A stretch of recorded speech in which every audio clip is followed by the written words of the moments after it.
Bom, o texto que nós vamos ler está em Êxodo 14, no versículo 15, que diz assim: Disse o Senhor a Moisés: Por que clamas a mim? Dize aos filhos de Israel que marchem.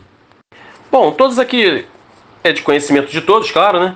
O que significa Êxodo, que justamente esse livro menciona o povo que era escravo lá no Egito, e o Senhor usou Moisés para que retirasse esse povo de lá.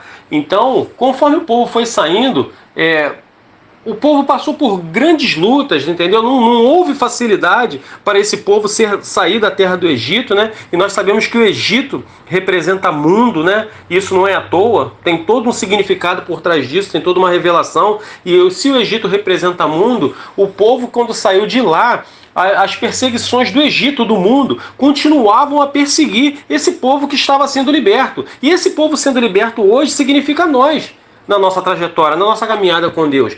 Mas então, quando o povo saiu desse local, né, o Senhor poderia ter levado esse povo por qualquer outro local, um caminho mais tranquilo, um caminho assim de paz, mas não. O povo foi levado por um caminho de luta, em constante luta, sabe por quê? Porque quando você está em constante luta, é quando mais nós lembramos do Senhor.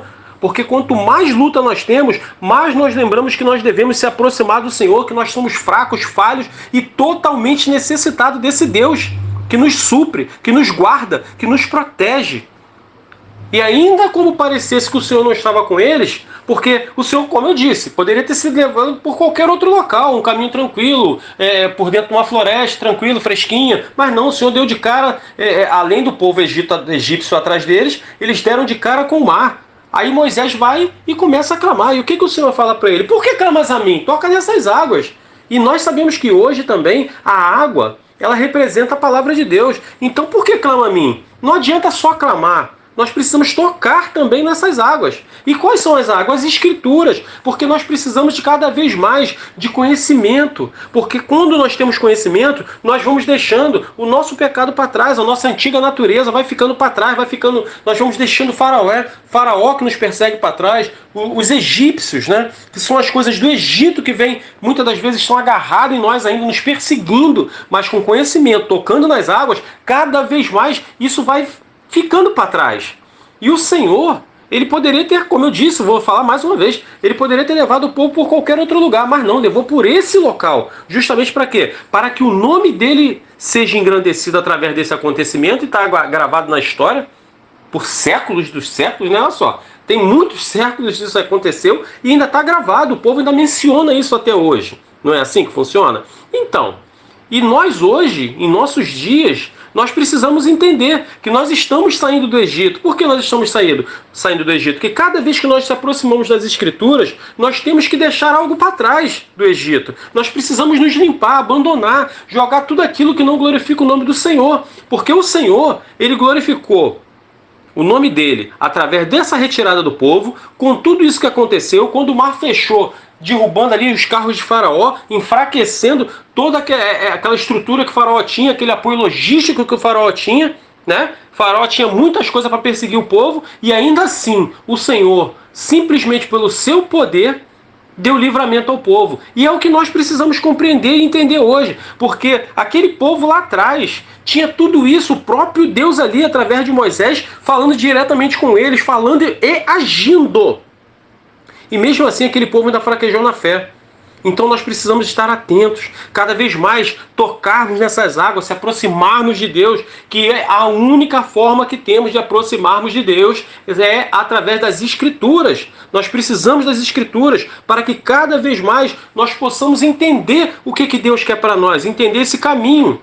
Porque se não tivermos o contato com o Senhor através das Escrituras, o que será de nós?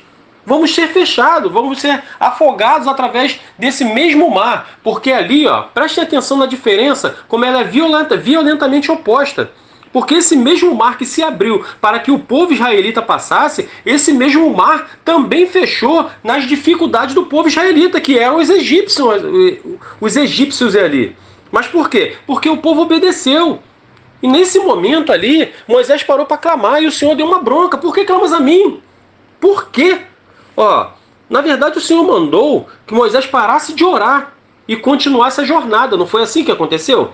Porque a oração ela precisa ocupar um lugar vital em nossas vidas. Isso é fato. Nós não podemos desprezar em momento nenhum, que ela tem que estar ali vitalmente. Mas também nós não podemos deixar de lado a ação, tanto que é oração. Então tem que ter oratória? Tem que ter oração, tem que ter a conversa com Deus, mas também tem que ter ação, porque o nosso Deus não é o Deus que faz, ele é o Deus que ajuda a fazer, porque ele nunca vai fazer por nós o que você pode fazer, o que nós devemos fazer. Por exemplo, o Espírito Santo ele vai trazer à memória tudo aquilo que você estudou. Agora, se você nunca botou a mão na Bíblia para fazer um estudo, como é que ele vai te lembrar quando você precisar pregar? Você não vai lembrar, porque você não se empenha em se envolver com a palavra de Deus para quando chegar alguém necessitado da mesma palavra desse Deus que nós dizemos servir.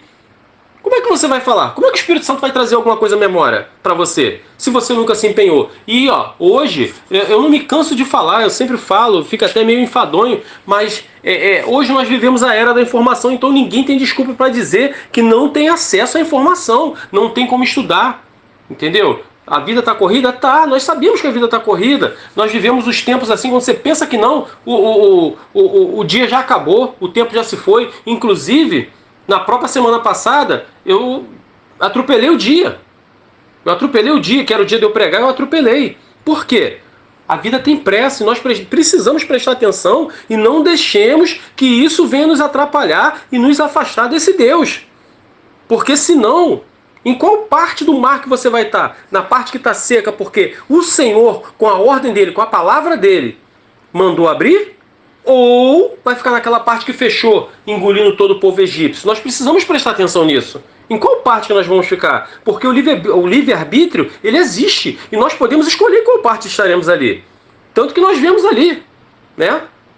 O povo que não resolveu obedecer, que no caso foi Faraó, não resolveu obedecer um pedido que o Senhor Deus fez a eles, ele escolheu por desobedecer, olha o que aconteceu com ele. Entrou para a história. De uma forma negativa, mas entrou.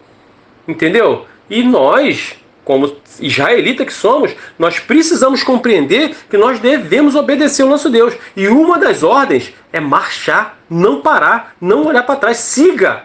Não, por que clamas a mim? Siga! Toca nessas águas, vá para frente. Nós precisamos compreender isso. Nós temos que ter mais ação. E qual é a ação? Conhecer as Escrituras para ir buscar aqueles que são mais fracos. Porque hoje eu vejo as pessoas te abordam na rua, te entregam um folhetim e diz assim, Jesus te ama. Maravilhoso, Jesus ama. Mas essa não é a pregação. Isso não convence ninguém. Nós precisamos mostrar, até porque se nós falamos de Jesus, nós precisamos, claro que cada vez que você prega para alguém sobre Jesus, esse alguém que você está pregando vai procurar esse mesmo Jesus que você está falando dentro de você. E nós precisamos mostrar esse Jesus. Agora, vai esperar o quê? Uma revelação cair do céu? Um anjo descer? Ou é você que tem que conhecer as Escrituras para tomar atitude e buscar aqueles que necessitam? Entendeu? Então, que fique bem claro. Nada que nós temos que fazer, o Senhor vai fazer por nós. A atitude sempre é nossa, a ação sempre é nossa. E o poder é dele. E esse poder dele, para estar em nós, precisamos das Escrituras. Porque as Escrituras, entrando em nossa vida, caracterizam o quê? Limpeza. E essa limpeza caracteriza santificação. E santificação, seremos morada do Espírito Santo de Deus. Sendo morada do Espírito Santo de Deus, claro, o poder de Deus vai estar patente em nossas vidas. É isso que nós precisamos compreender. Tá bom, meus irmãos? Que o Senhor nos abençoe por essa breve palavra em nome de Jesus.